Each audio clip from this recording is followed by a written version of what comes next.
já consegui colocar o texto aqui. Olha como é que ficou a minha delimitação e a minha tradução desse texto. Na verdade, o que eu fiz aqui não foi bem uma tradução. O que eu fiz foi uma adaptação da nossa tradução revista e atualizada dentro desse texto. Ok? Então, olha lá. Apotemon, oh gente, apotemenoi on, despojando-vos, portanto, melhorou? Né? Despojando-vos, portanto, esse termo despojando aqui, vale a pena vocês darem uma olhada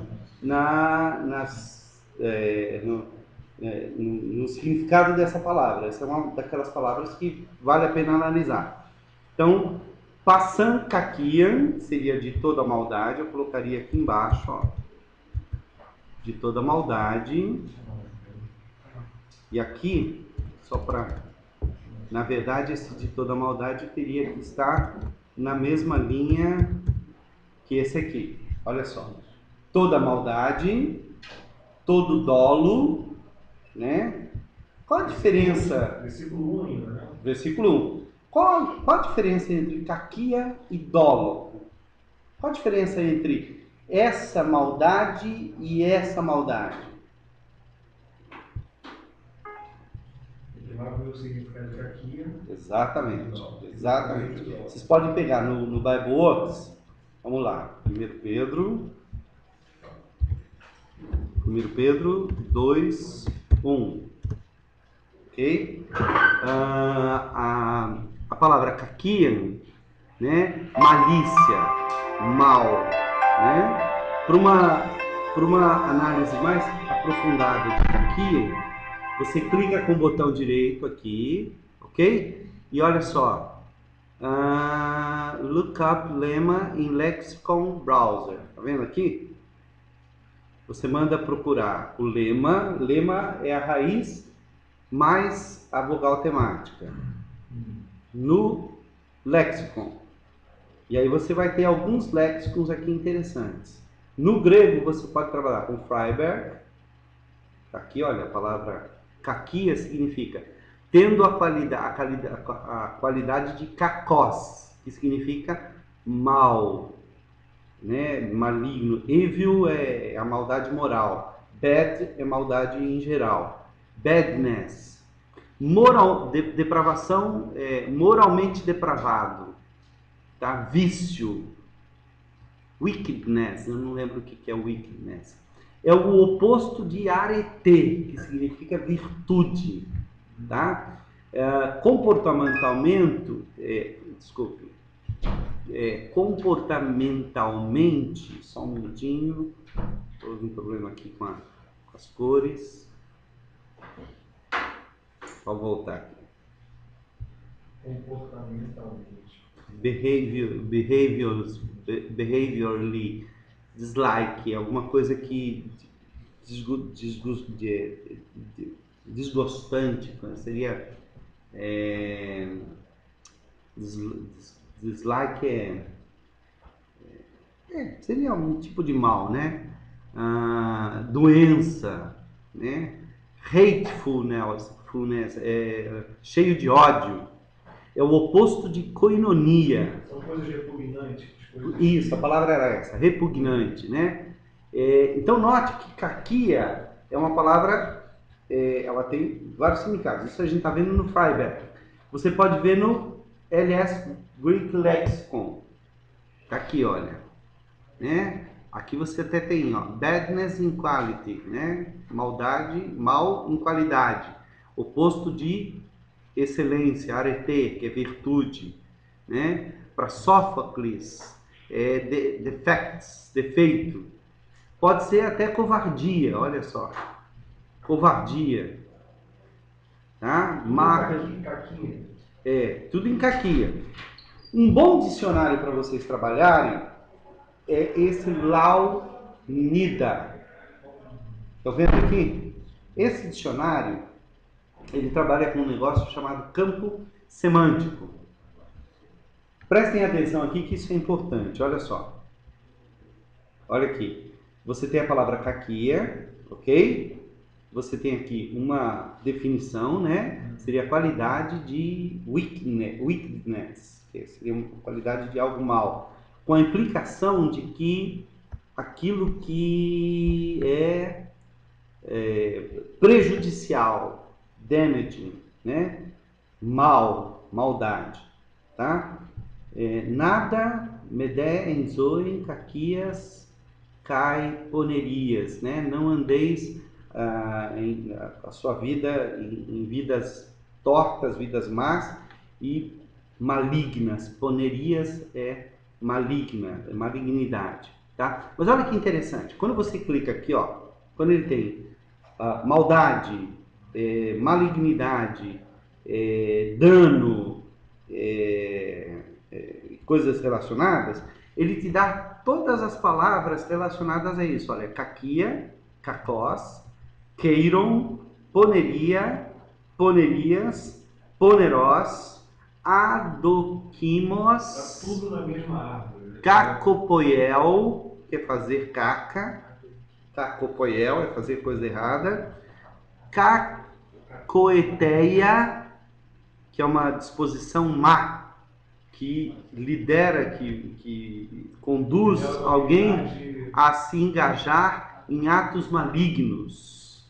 Olha que interessante. É uma disposição má, né? Cacopoiós, bebelos, pertencente a alguma coisa profana.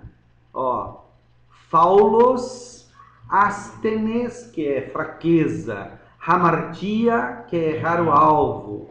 Terion, que é uma figurativa extensão do significado de terion, que é selvagem, animal, né? Uma coisa, uma má pessoa no senso de ser... Olha quantas palavras relacionadas à maldade que existe aqui. Então isso aqui é interessante quando você vai trabalhar num texto e você descobre que esse texto tem várias palavras que pertencem a esse grupo aqui. Então você está trabalhando com aquilo que a gente chama de campo semântico.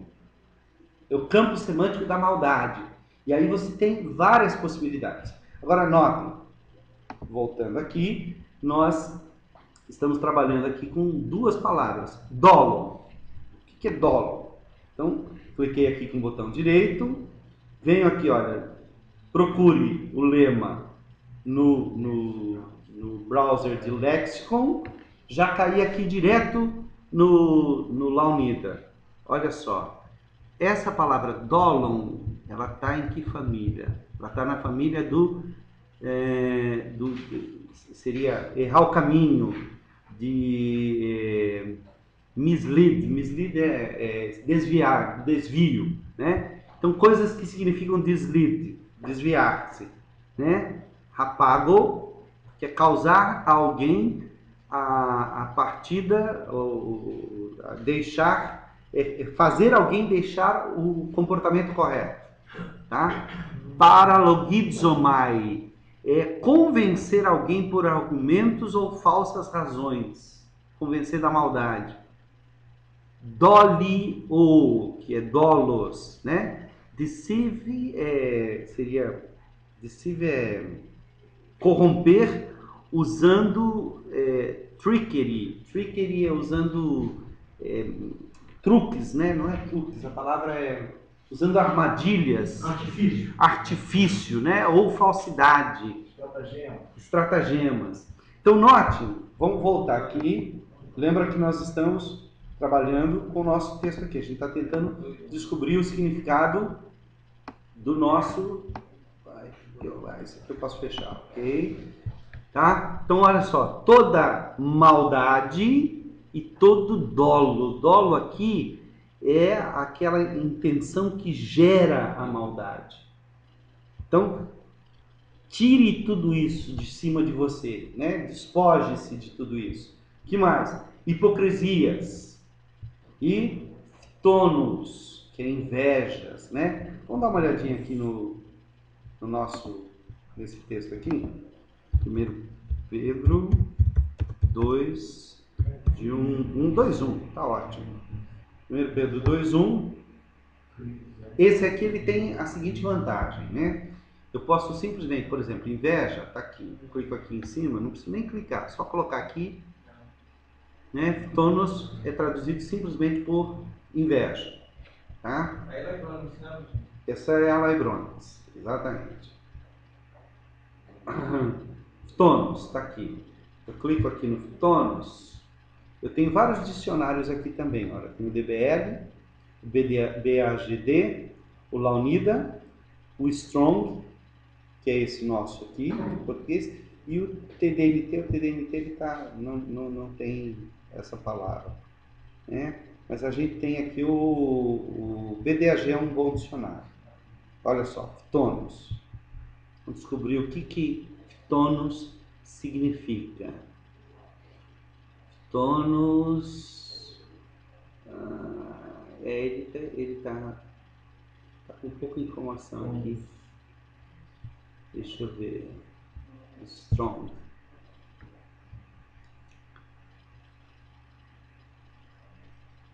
É traduzido por inveja 8 vezes e enviem por. Basicamente é inveja mesmo, né? Uma outra maneira de você descobrir o significado de uma palavra é você pegar a palavra, você clica aqui e manda fazer uma busca do lema dessa palavra na Bíblia. Você vai descobrir que essa palavra aparece em 13 versos da Bíblia, 13 ocorrências em 6 formas diferentes, né? Em 1 Macabeus, olha que interessante. Em 3 Macabeus também. Sabedoria, olha, é uma palavra que no Antigo Testamento só é usada nos livros apócrifos. No Novo Testamento, aparece aqui, porque sabia que por inveja o tinham entregado. Foi o que motivou a entrega de Cristo. Porque os livros apócrifos já fazem parte do período, né? exatamente, helênico. Olha só. Essa tonos ela vai aparecer basicamente em quase todas as listas de pecados do Novo Testamento. Olha, inveja, basicamente é inveja, tá? Vamos fazer aqui uma primeira análise desse versículo aqui, que essa primeira análise ela faz aquela busca do Antigo Testamento também em grego. Dá para fazer. Como é que faz? Ver se aparece que ela é bem legal. Não, ela não vai aparecer. Ela não vai aparecer. Porque, olha só, pegando aqui, né? Eu estou fazendo na BGT.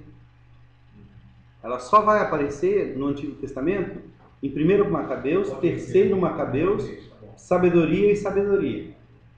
A palavra tonos, ela não é usada na Septuaginta. Essa é a conclusão. Ela não é usada nos livros de tradição, não, dos livros em hebraico. Vamos procurar inveja no Antigo Testamento? Vamos descobrir qual é a palavra para inveja? Olha aqui. Você põe um ponto aqui, inveja. Errei aqui. Inveja. Olha só, a primeira vez que aparece a palavra inveja em português é em Gênesis 26, 14, dizendo que os filisteus tinham inveja de Isaac. A palavra para inveja no hebraico é caná. Interessante. Caná. Né? Significa inveja. E a equivalente em hebraico, em grego, é exelosan, é zelos. Não tem nada a ver com isso aí. É zelo, olha que interessante. Não é tonos. É uma inveja boa. Nem sempre. Nesse caso aqui, zelos não é bom, porque os filisteus estão tendo inveja porque o Isaac está prosperando.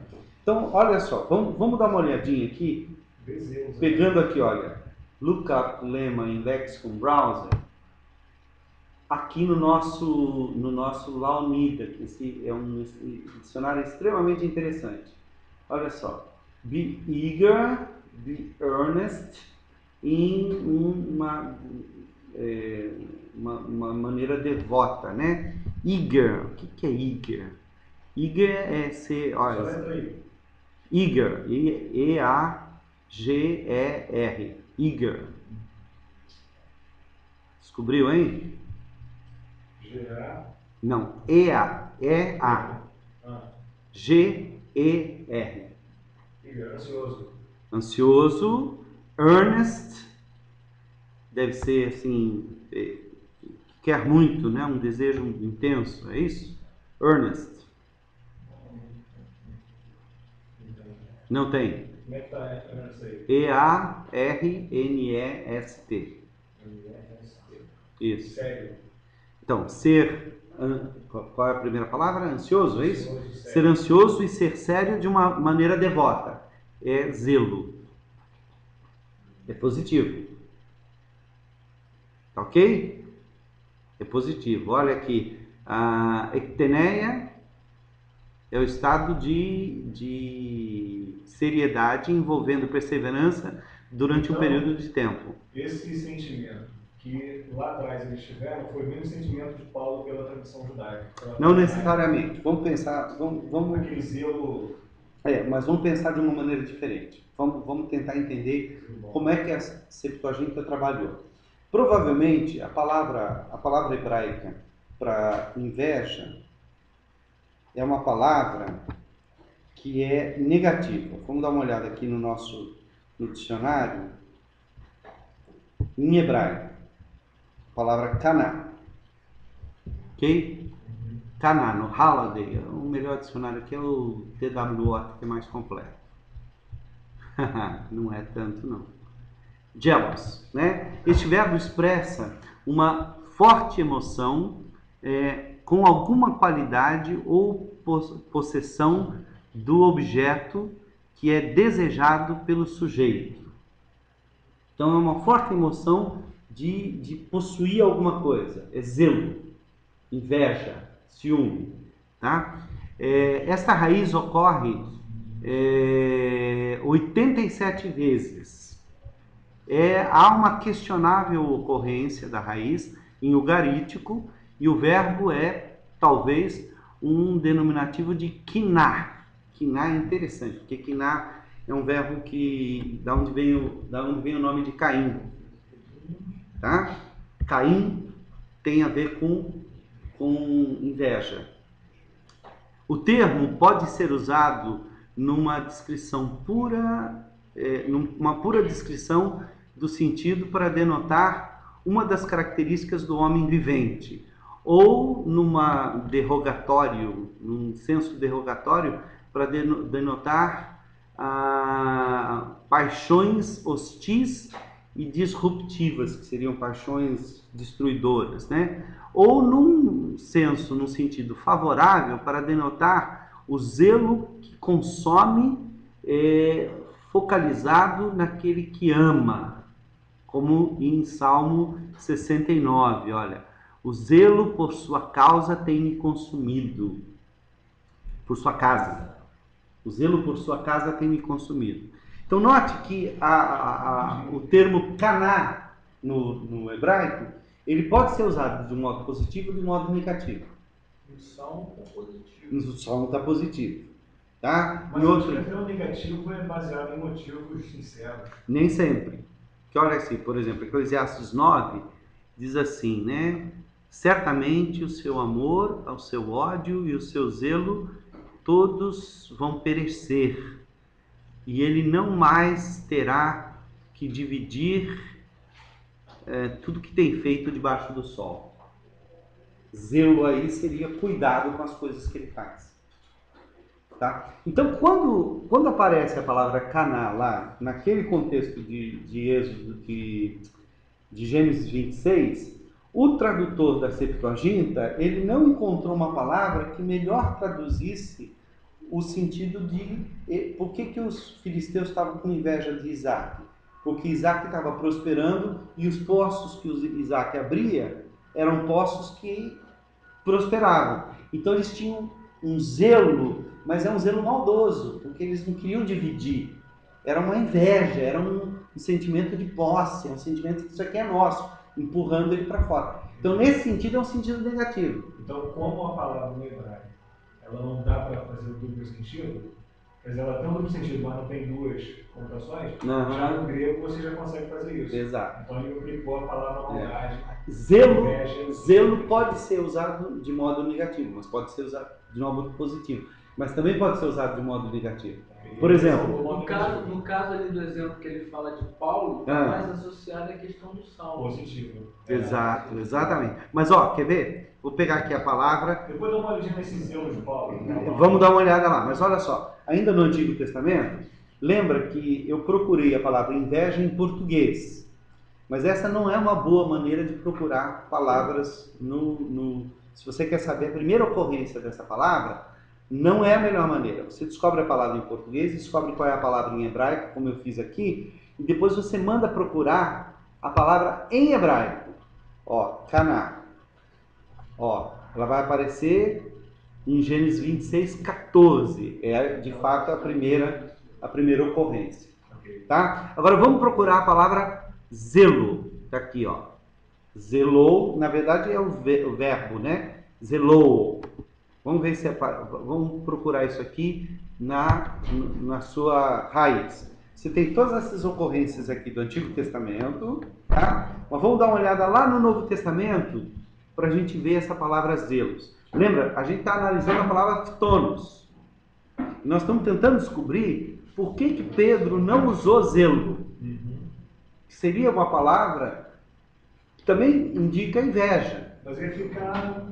Pois é, mas vamos entender qual é o sentido de zelo. Então, olha só, Atos 7, 9 diz que os patriarcas invejosos de José venderam-no para o Egito. Então, aqui a palavra é negativa. Tá? Os judeus, porém, movidos de inveja, trazendo consigo alguns homens maus, dentre a malandragem, negativo. 1 Coríntios 12, 31. Entretanto, procurai com zelo os melhores dons. Positivo. É zelo, a mesma palavra. Mas é essa... Exatamente a mesma. Zelou, é o verbo, zelute. Olha aqui em 1 Coríntios 13, 14. O amor é paciente, o amor é benigno, o amor não arde em zelo, em ciúmes. Tá? E aqui, é positivo ou é negativo? Negativo. Esse zelo aqui, o amor não arde em zelo. É um zelo que destrói. Esse zelo aqui destrói o amor. De matar a mulher. Exato. 1 Coríntios 14, 1. Olha, segui o amor e procurai com zelo os melhores dons. Então notem que zelo é uma palavra em grego que tanto pode ser positiva como pode ser negativa. Mas em hebraico também. Tem o mesmo sentido. Por isso que a Septuaginta traduziu em geral, exatamente. Por isso que ela fez essa correspondência. Agora, a nossa questão aqui é 1 Pedro 2:1. Tá? 1 Pedro 2:1. Então aquele zelo de Paulo é zelo. É zelo, exato. Zelo no sentido positivo. Vai ser essa palavrinha. Zelo no sentido positivo. Eu acho que a positividade ou a negatividade do zelo, ela vai depender de dois fatores. O primeiro fator, o objeto do zelo. Se o objeto do zelo é egoísta, eu tenho zelo porque aquilo é meu, tem que ser meu e tal, zelo é negativo. Se o objeto do zelo é altruísta, eu tenho zelo pelas coisas de Deus. Então é positivo. Segundo aspecto é a questão da intensidade e da discernimento usado no zelo. Se eu tenho zelo com discernimento, por exemplo, a minha esposa, eu não gosto que fiquem olhando para ela, não quero que ninguém fique paquerando minha esposa, eu tenho zelo. Não tenho, eu tenho zelo a respeito disso. Agora, isso é positivo. Agora, se eu começo a imaginar que a minha esposa tá saindo com alguém, tá não sei o quê, que ela deu bola para não sei quem. Tem horário para chegar, horário para sair. Negativo. Por quê? Porque eu estou me deixando consumir por um zelo não coerente, não inteligente. Minha mulher não me dá motivo para eu ter ciúmes dela. Não me dá esse motivo. E eu estou criando situações que me fazem ter zelo. Mas é um zelo exagerado, é um zelo fora de controle. E que vai gerar sentimentos outros que estão naquela. Exatamente. Paulo diz assim, eu tenho zelo das coisas de Deus. Os zelotes também tinham, por isso eles matavam os romanos. E eles eram o quê? Zelotes. Cheios de zelo. Vem aí, vem isso aí, né? Vem da palavra zelo. Zelo, exatamente. Agora, a nossa questão é que ele está dizendo aqui que longe de nós, no versículo 2, tem que estar todo tonos. Não, é no versículo 1 mesmo. Aqui, ó. Tonos. Onde é que está o meu tonos? Aqui, está aqui, ó. Tonos. Vamos dar mais uma olhadinha no dicionário aqui para a gente ver o tono, qual é o significado. Opa. Catalalias é maledicência. Lalia é falar. Catalalia é falar contra. Cata é contra. Falar aí, e lalia não é uma fala com inteligência. É uma fala tagarela. Você tem duas palavras para fala. Você tem lego, que é falar com entendimento. E tem laléu, que é só... a ênfase está no ato de falar. O papagaio é laléu. Por isso que existe aí uma corrente que fala da glossolalia, que é falar língua sem entendimento. Bom, vamos lá. Tonos, eu estou procurando aqui no meu léxico para tentar entender. Ó, tonos está dentro aqui. Olha aqui o campo semântico de fitonos. Ó, vocês estão conseguindo chegar aqui? Ó, inveja, jealousy. Sabe o que é jealousy? Jealousy é ciúmes. Jealousy. Olha as palavras aqui. Tonos, fitonel, zelos, zelou, parazelou, oftalmos, pôneros. Sabe o que é oftalmos, pôneros? Olho mau. Tem a ver, está no mesmo campo semântico. Olho mau, exatamente. E escolen pícrias em mim. É como é que chama isso? Um idioma, né? É uma expressão. Significa literalmente estar em fel de amargura. Olha que interessante. Tudo pertence ao mesmo campo semântico. Então, olha só. Tonos é o estado de doença que leva alguém de buscar uma real ou presumida vantagem experiencial. Não, exatamente. Vamos pegar aqui a linha inteira, senão a gente não vai conseguir, né? O estado doentio acerca de alguém porque alguma real ou presumida vantagem foi experimentada por outra pessoa. Jealous, o zelo significa isso é meu e eu não quero que isso seja de mais ninguém. Isso é zelo. Tonos significa isso é seu e eu quero para mim. Percebeu a diferença? Cobiça. É mais sério do que zelo. Zelo é meu. Eu não divido com ninguém, é meu. Isso é zelo. Tonos é teu. E eu estou morrendo de raiva porque é teu, eu quero para mim. Aí eu te arrumo um igual. Não quero igual, eu quero teu. Percebeu a diferença?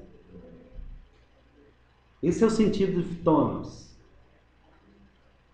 Tá? Agora, vamos aqui fazer uma análise, que eu acho que é uma análise interessante, porque olha só, ele está dizendo, despojando-vos, portanto, de toda maldade, o dolo, que é a origem da maldade, da hipocrisia, que é você fingir que é uma coisa e ser outra, da inveja, essa inveja maldosa que quer o que pertence ao outro, e maledicência. Todos esses termos aqui pertencem a um campo semântico específico. Que tipo de campo semântico esses vícios, essas maldades, essas coisas ruins das quais se deve despojar? Pedro está dizendo que os seus interlocutores devem se despojar. Essas coisas ruins, o que é que elas atrapalham? O que é que elas afetam? Qual a virtude cristã que a maldade, o dolo, a hipocrisia, a inveja e a maledicência afetam? Comunhão.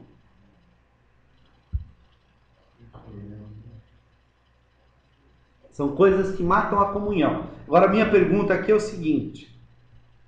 Note como é que eu estou desenvolvendo aqui. Tudo isso que eu estou falando para vocês, eu estou falando aqui, mas se eu estivesse fazendo uma exegese, eu estaria com o meu caderninho aqui e anotando todas essas conclusões. Isso aqui, depois eu vou elaborar num texto. Mas eu estou aqui tirando essas conclusões todas, eu estou fazendo uma análise já lexicográfica dos termos aqui.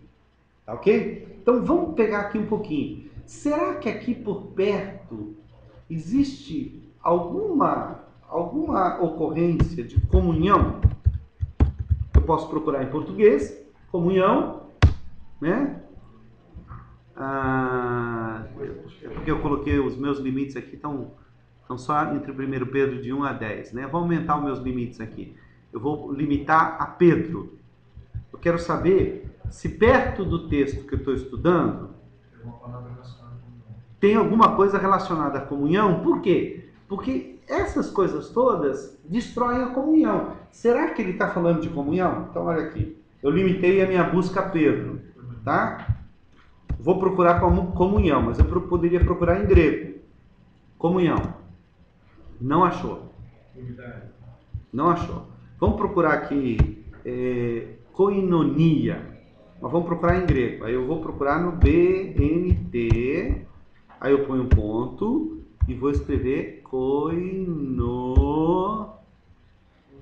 tá? Koinonia já vai aparecer aonde? Ó, koinonei. Já vai aparecer algumas vezes aqui, ó. Koinonia, koinonian, koinonia. Como é que eu faço aqui? Eu quero abranger todas essas.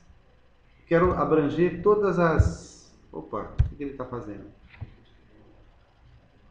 Eu quero abranger todas as possibilidades de koinonia. Como é que eu faço? Você botar um asterisco, né? Se eu puser um asterístico... Ele não está achando, né? Interessante. Deixa eu aumentar a minha busca aqui, vai. Sabe? Deixa eu aumentar a minha abrangência aqui. Vamos lá. Isso aí. Vamos ver se lá em 1 Pedro tem alguma coisa.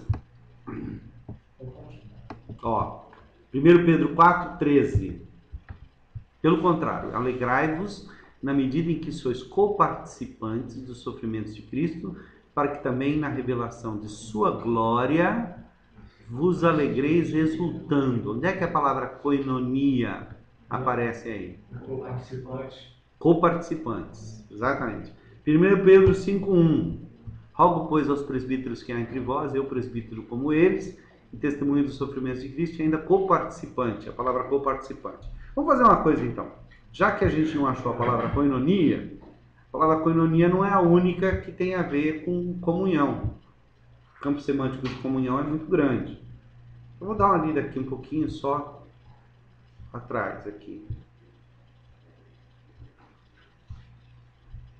Ora, se invocais como Pai aquele que sem acepção de pessoas julga segundo as obras de cada um, portai-vos com temor durante o tempo da vossa peregrinação, sabendo que não foi mediante coisas corruptíveis como prata ou ouro que fostes resgatados do vosso fútil procedimento que vossos pais vos legaram, mas pelo precioso sangue, como de cordeiro sem defeito e sem mácula, o sangue de Cristo, conhecido, com efeito, antes da fundação do mundo, porém manifestado nos fins dos tempos, por amor de vós, que por meio dele tendes fé em Deus, o qual o ressuscitou dentre os mortos e lhe deu glória, de sorte que vossa fé e esperança estejam em Deus.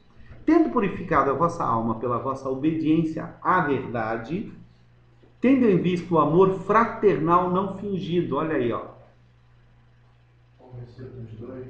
Versículo 22 do capítulo 1. Tendo em vista o amor fraternal não fingido, amai-vos de coração, uns aos outros ardentemente. Por quê? Porque fostes resgatados, não de semente corruptível, mas de incorruptível, mediante a palavra de Deus, a qual vive e é permanente. Pois toda a carne é como a erva, e a sua glória é como a flor da erva. Seca-se a erva e cai a sua flor, porém a palavra do Senhor permanece eternamente. Ora, esta é a palavra que vos foi evangelizada. Despojando-vos, portanto, de toda maldade. Por quê? Para não atrapalhar o amor fraternal não fingido. De todo dolo, para não atrapalhar o amor fraternal. De toda hipocrisia, para não ser fingido. Porque amor fingido é hipocrisia. De toda sorte de maledicência e de inveja. Tudo isso atrapalha o quê? O amor fraternal não fingido. Esse amor fraternal foi um chamado que os interlocutores receberam para fazer parte de uma comunhão com essas pessoas através da palavra de Deus.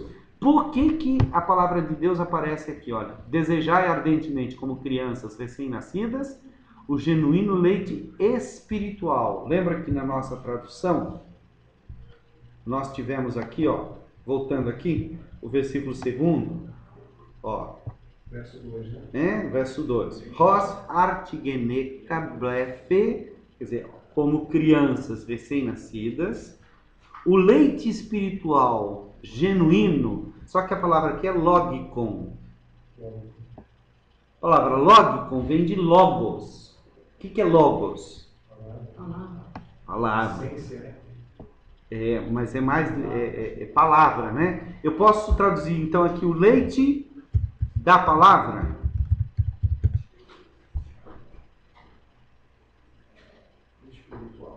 Pode. Para quem conhece, pode. Porque, note bem, logikon, em nenhum lugar é traduzido por espiritual. Vamos dar uma olhada? Vamos entender o logikon aqui? Vamos voltar aqui, verso 2. Subentendendo que palavra é revelação, não? Ó, é que a palavra no grego é logos. Olha só, primeira coisa que eu vou fazer, vou procurar essa palavra na sua raiz. Ela aparece 2 vezes no Novo Testamento. Em Romanos 12, que chama do culto racional. Aí é que tá. Porque, olha que coisa interessante. Olha que interessante. Ó. Logikon. Se você simplesmente transliterar, vira lógico. O que é lógico? É uma coisa coerente. Culto racional é aquele culto que o externo corresponde ao interno. Isso é o culto racional. E o leite lógico? O que é o leite lógico? Pedro traduz, a Ara traduz por leite espiritual. Mas será que é uma boa tradução? O que é um leite lógico? Então vamos fazer o seguinte.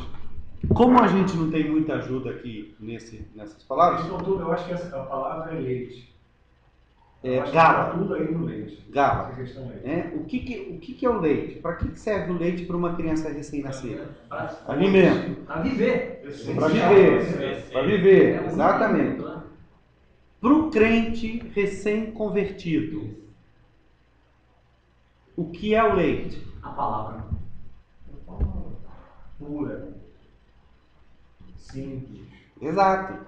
Então vamos dar uma olhadinha aqui. A palavra aqui, olha só.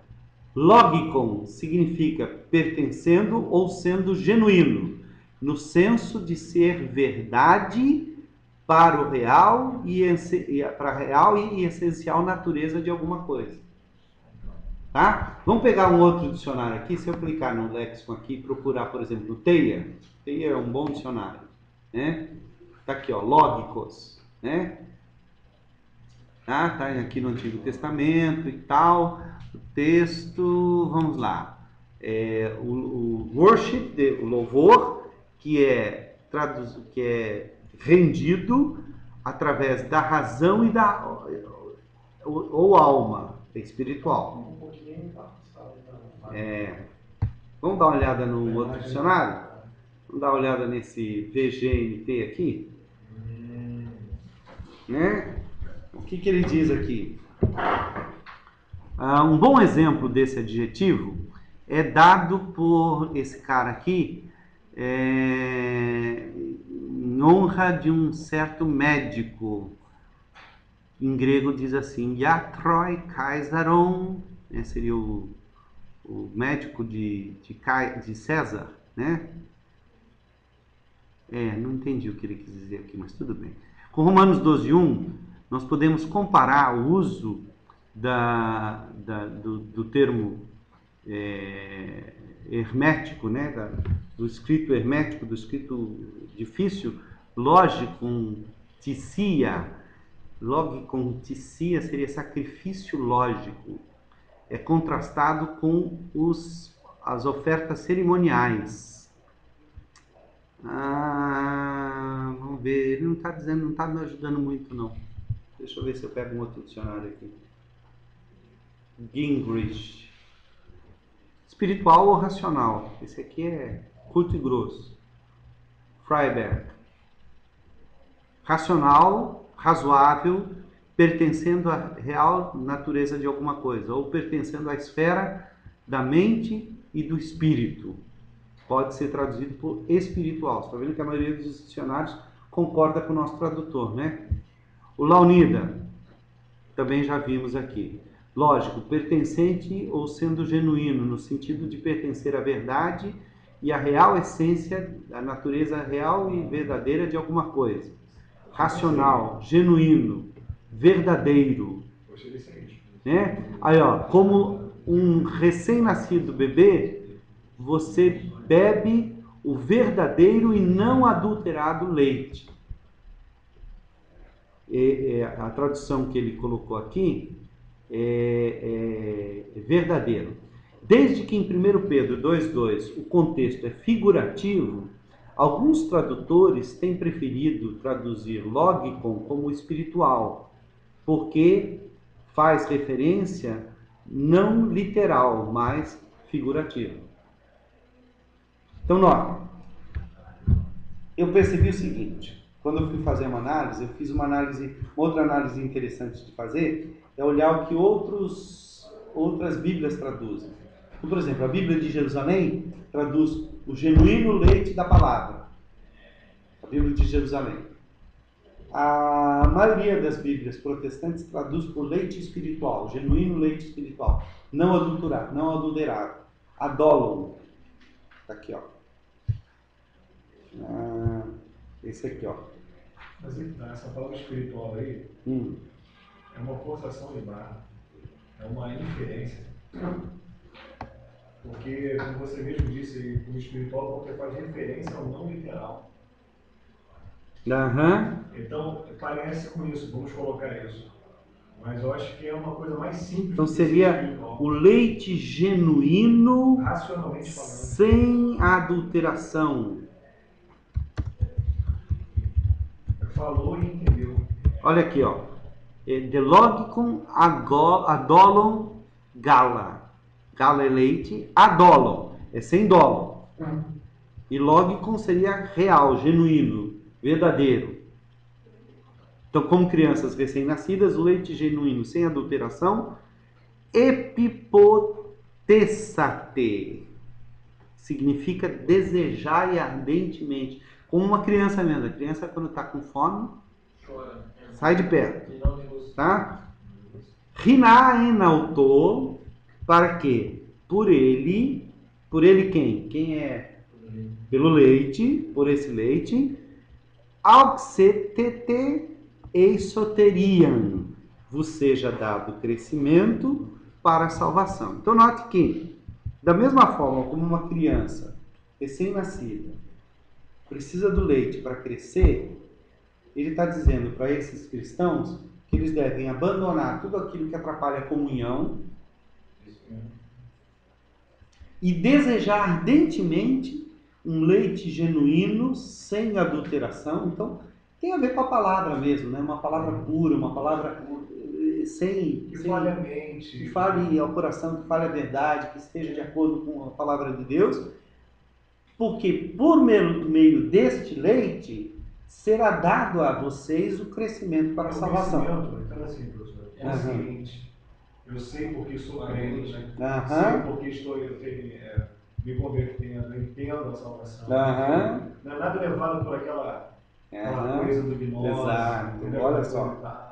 E aí vem o versículo 3. Se ei egeusaste hoti Christos ho Kyrios. A gente já viu que isso aqui é uma citação do Salmo 34:7. Ó, provai e vede que o Senhor é bom, né? Então, essa palavrinha aqui, ela tem uma importância muito grande nesse texto. Essa palavrinha aqui é a palavra... O que significa ei?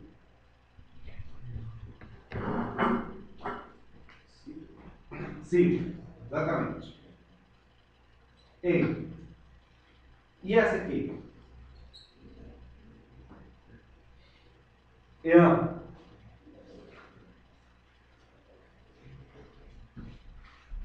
Sim. Também. O mesmo significado. Um é condicional, o outro é... As duas são condicionais. As duas são condicionais. Agora prestem atenção que isso é grego, é aula de grego, mas é fundamental para entender muitas coisas na Bíblia. Tá? Prestem atenção se a condicional é feita com ei ou é feita com ean. Por quê? Ei sempre vem com o indicativo. Ian sempre vem com o subjuntivo. Qual o significado? Ei é o que nós chamamos de condição de fato. Dependência pura. Não. Ela é uma condição baseada em algo que já aconteceu. Ela não é uma verdadeira condição. Ela é uma condição retórica. Esse é o exemplo, olha. Olha como é que eu traduzi aqui. Ei, egeusaste, se tendes provado que bom é o Senhor. Olha como é que eu traduzi. É sim, mas a gente sabe que é bom. Já que tendes a experiência. É um se, mas é um se baseado num fato. Por isso que se usa o indicativo. Quando é de fato uma condição, pode ser sim, não pode ser não, usa-se normalmente o ean com subjuntivo. Se eu quiser dizer assim, ó, se você quiser crer, você vai ficar do meu lado. Se você não quiser, fica do outro. Eu nunca vou usar isso aqui. Eu sempre vou usar isso aqui. Porque aí é uma condição uma condição verdadeira. Aquela ali é chamada condição de fato, porque é uma condição baseada no fato. Tá? Então a melhor tradução aqui é: já que tendes a experiência de que o Senhor é bondoso. Então presta atenção aqui qual é o esquema. O esquema é o seguinte: esses interlocutores, eles já têm a experiência de que o Senhor é bondoso. Eles já têm essa experiência. São convertidos. Então, eles foram chamados para uma comunhão incorruptível através da palavra que vive para sempre. A palavra dos homens, o homem é como a erva. Seca-se a erva e cai a sua flor, mas a palavra do Senhor permanece eternamente. Ora, essa palavra que vos foi evangelizada. Já que vocês têm a experiência de que o Senhor é bondoso, então abandonem tudo que pode atrapalhar a comunhão com esse grupo com o qual vocês estão lidando. E como crianças recém-nascidas, desejem ardentemente um leite puro, sem adulteração. Porque por este leite vos será dado crescimento para dentro da salvação. Na nossa tradução, Se é que já tens a experiência de que o Senhor é bondoso. Nisso reside a verdadeira espiritualidade cristã. Você percebe como essa análise faz com que o texto... Agora, olha que interessante. Vamos fazer uma ilação aqui. Uma ilação significa, vamos dar um passeio aqui. Ele citou o Salmo. Que Salmo ele citou, hein? Christos hoc Kyrios. Christos. 33. Isso mesmo, né? Vamos ver aqui. Christos hoc Kyrios. Deixa-me ver. Não, tá errado aqui. Primeiro Pedro. Pode fazer. Salmo 33. Aí, eu não penso em tudo, não vou saber. Dá, né? Dá. 33, não é isso? Outra coisa interessante aqui, esse Christos hoc Kyrios é muito interessante porque é quase Christos hoc Kyrios, né? Eu tinha percebido isso ano passado. Né? Esse Christos é bondoso. Tá? Até existe um texto da época de Cláudio, o imperador de Roma. Quando Cláudio expulsou os judeus de Roma, a explicação para a expulsão dos judeus de Roma foi que os judeus estavam brigando muito e estavam causando confusão por causa de um tal de Cresto. E alguns entendem que foram os primeiros distúrbios que os judeus começaram a causar por causa de Cristo. Só que os romanos não entenderam, então eles pegaram uma palavra próxima, que era Crestos. Christos hoc Kyrios. Esse Christos hoc Kyrios, ele vai aparecer no Antigo Testamento, no Salmo 33, 9, que na nossa Bíblia é o Salmo 34, 8. Que fala? Tá? Ó, provai e vede que o Senhor é bom. Aparece também nos Salmos de Salomão. Tá? Christos hoc Kyrios. Mas aí não interessa tanto pra gente. Christos hoc Kyrios, Macarios, Aner, Ros Elpizei, Ape Altu. Feliz o homem que confia nele, né? Se refugia nele. Elpizei, que tem esperança nele. Elpizei é que tem esperança. Em hebraico, Kitov, Senhor é bom. Kitov Yahvé. V seria assim, né? Kahá, como é que é? Kahaif V Ha Hu Kitov Yahvé. Kaham, não, desculpe, Kamar, gente. Kahamu V Hahu Kitov Yahvé. Tá aqui, ó. Esse é o termo. Mas sabe o que é interessante nesse salmo? Vocês já leram o título desse salmo?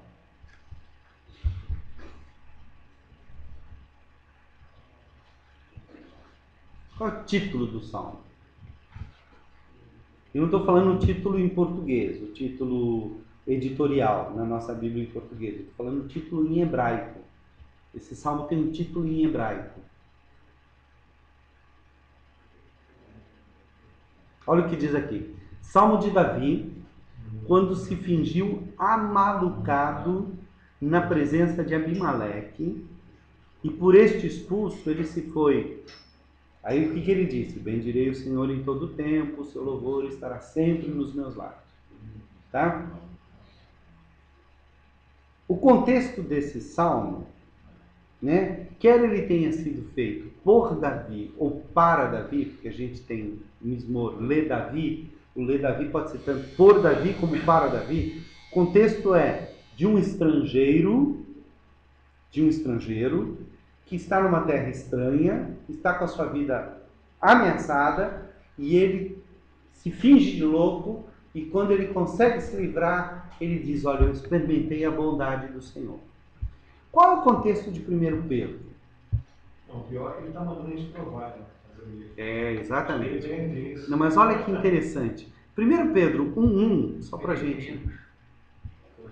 Pedro, apóstolo de Jesus Cristo, aos eleitos que são forasteiros da dispersão. Depois, no 1,17, ele vai dizer que nós temos que nos portar com temor durante o tempo da nossa peregrinação.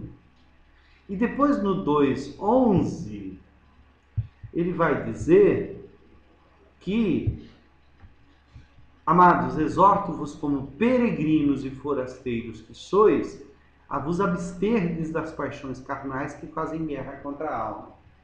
Então, o Pedro aqui, ele citou o mesmo contexto, citou um texto de alguém que estava no mesmo contexto que os seus interlocutores. Os seus interlocutores, eles eram paraepidemos e paróicos. Esses dois termos, eles significam o seguinte: estrangeiro residente sem direito a participar da Assembleia. Eles só são estrangeiros. E ainda se tornaram cristãos, praticamente eles estavam sem lar, sem casa.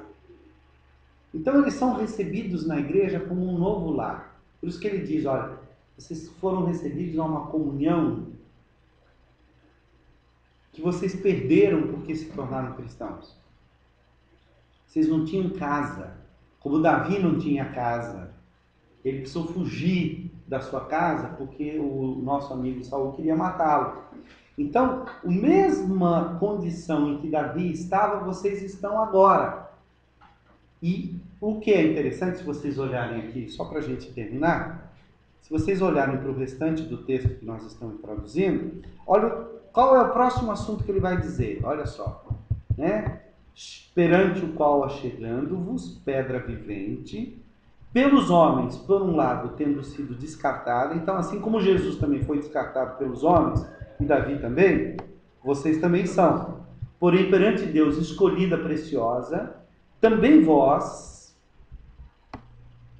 como pedras viventes, sois edificados casa espiritual, aqui, para sacerdócio santo, para oferecer sacrifícios espirituais aceitáveis a Deus através de Jesus Cristo. Por isso está na Escritura: eis que põe em Sião uma pedra angular, escolhida, preciosa, e o que nela crê não será envergonhado. A honra para vós, portanto, os que creem, mas os que não creem, pedra que descartaram os edificadores, essa se tornou cabeça angular, e uma pedra de tropeço e uma rocha que faz cair, os quais tropeçam na palavra desobedecendo, para o qual também foram postos. E aí ele vai terminar dizendo: vós, porém, sois raça escolhida, sacerdócio real, etnia separada, povo para particular propriedade, para que as virtudes proclamardes daquele que das trevas vos chamou para a sua maravilhosa luz. Os que outrora, não povo, mas agora, povo de Deus. Os que não tinham recebido misericórdia, mas agora receberam misericórdia. Ele faz citações do Antigo Testamento de situações que são as seguintes, olha. Ele cita Davi, estrangeiro na terra dos filisteus. Ele cita os judeus estrangeiros no Egito. Nação santa, sacerdócio real, essa é a citação de Êxodo e de Deuteronômio. Ele cita a pedra rejeitada de Isaías, que é Jesus Cristo. E ele cita os filhos de Oséias, que eram rejeitados pelo pai na própria casa. Tudo gente sem casa. Tudo gente sem lar. O que Pedro está querendo dizer para os caras lá daquela região? Está dizendo, olha, vocês não têm lar, mas vocês não estão sozinhos. Davi, o povo de Deus, o próprio Isaías, o próprio Jesus Cristo também não tiveram lar. Os filhos de Oséias também. Vocês estão na mesma situação dessa gente toda. Só que a graça de Deus os atingiu e agora vocês têm uma casa. Aliás, vocês não têm. Vocês são uma casa. Vocês foram rejeitados. Vocês são uma casa que é templo. Que é um templo. E vocês foram escolhidos para prestar um um sacrifício santo a Deus, já que vocês são uma raça santa, um povo de propriedade exclusiva de Deus, vocês são um sacerdócio real, vocês têm privilégios que nenhum outro tem. Estão percebendo como o texto vai fundo? Esse vídeo aí vai dar 1 milhão de acessos. Perceberam? Acabou nossa aula, gente. Vamos encerrar. Viu? Como é bom estudar grego? Versículo 5. Jogando um pouquinho de grego. Eu mando para vocês isso. Muito bom. Vai mandar pro e-mail, então, sua aula passada? Vou, a aula passada e essa.